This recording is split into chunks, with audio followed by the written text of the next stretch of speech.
Bagyong Berbena lumakas na habang papalapit sa Calamian Island. Signal number 2 nakataas na. Magandang gabi po Pilipinas, narito na ang update tungkol sa Tropical Storm Berbena o Bagyong Berbena. Ngayong November 25, 2025, nag-intensify na ang bagyo at ngayon ay tropical storm na habang papalapit sa Calamian Island at hilagang mainland ng Palawan. Importante ang bawat pagbabago kaya manatiling nakaantabay. Kung bago ka lang sa ating channel, please like, share, and subscribe para lagi ka updated sa panahon. Salamat sa iyong suporta. Mga kababayan, ang sentro ng Tropical Storm Berbena ay nasa coastal waters na ng Nilapacan, Palawan.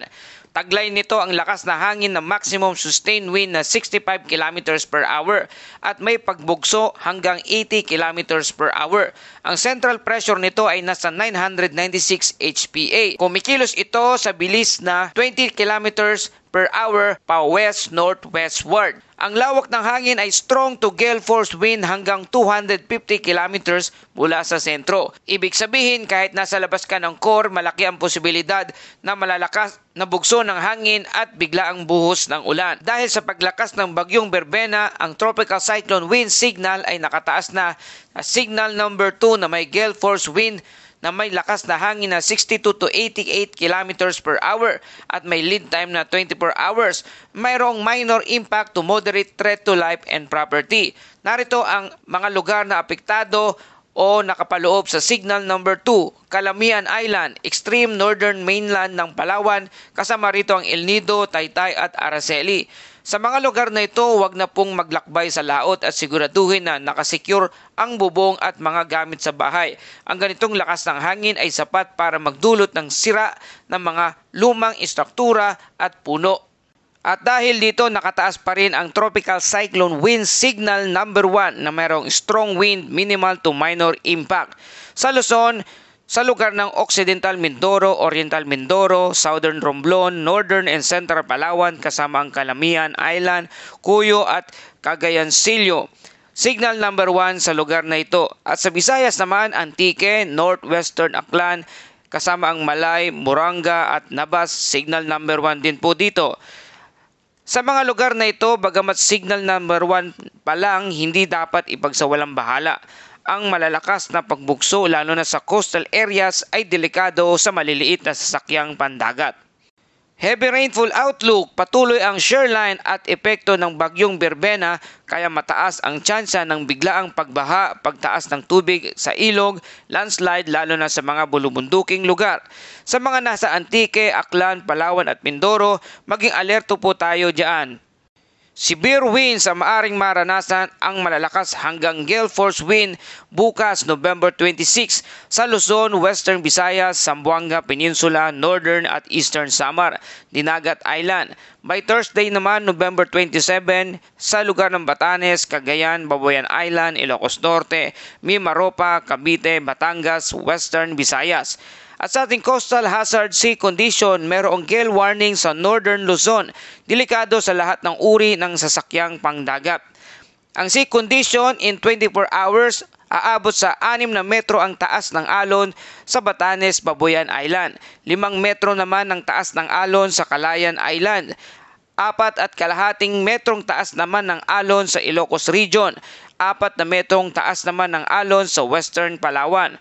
2 hanggang 3.5 taas ng alon sa Marinduque, Romblon, Aklan at Eastern Seaboard ng Negros. Mga kababayan, kung hindi importanteng biyahe, huwag nang ituloy. Delikado ang paglalayag sa mga oras na ito.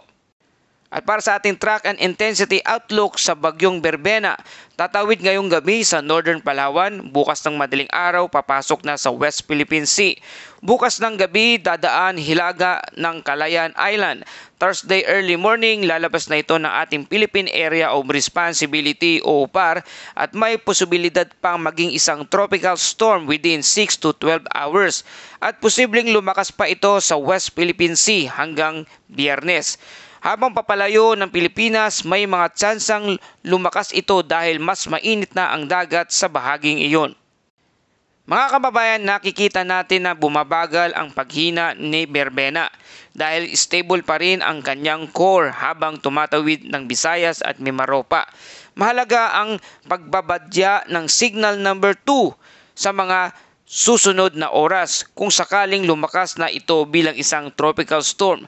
Posible pong itaas sa signal number 2 na kung sakali mang lumakas bilang isang severe tropical storm ang bagyong Berbena anumang oras. Kaya sa ating mga kababayang nasa Palawan area, patuloy na po tayong maghanda. Anumang oras ay maaring lumakas ang bagyong Berbena. Kung kinakailangan na tayo lumikas, lalo na sa ating mga kababayan na nasa malapit sa Pangpang, sa dagat, lumikas na kayo sa mga ligtas na lugar. Karaniwan talagang may bagong tumatawid ng Visayas at Palawan tuwing huling linggo ng Nobyembre, kung saan madalas kumikilos pakanluran patungong West Philippine Sea ang mga bagyong namumuo. Kaya patuloy tayong nagpapaalala para sa ating safety reminders, iwasan ang paglabas lalo na kung may baha. Ihanda ang mga emergency kit, alamin ang pinakamalapit na evacuation center, isecure ang bubong at mga gamit sa labas ng bahay. Sumunod sa mga anunsyo ng inyong local government unit at advisories ng Pag-asa. At para sa ating Bible verse of the day mula sa Psalms 46 verse 1, ang Diyos ang ating kanlungan at kalakasan, handang saklolo sa oras ng kagipitan. At narito ang ating update at buod ng ating balita. Bagyong Berbena ngayon ay nasa coastal waters na ng Cuyo, Palawan.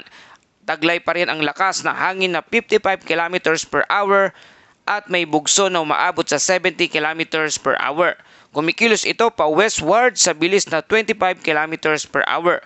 Signal number 1 pa rin sa Mindoro, Palawan, Romblon, Antique, Northwest, Aklan. At posibleng mag-upgrade na tropical storm ngayong gabi.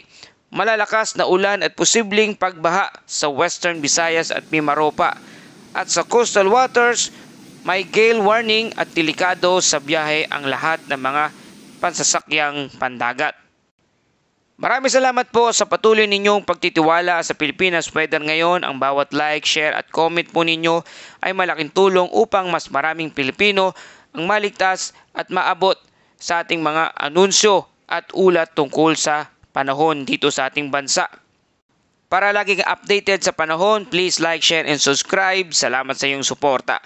Ito ang Pilipinas Weather ngayon na lagi nagpapaalala, mag-ihanda, mag-iligtas, mag-ialerto. Ingat tayong lahat.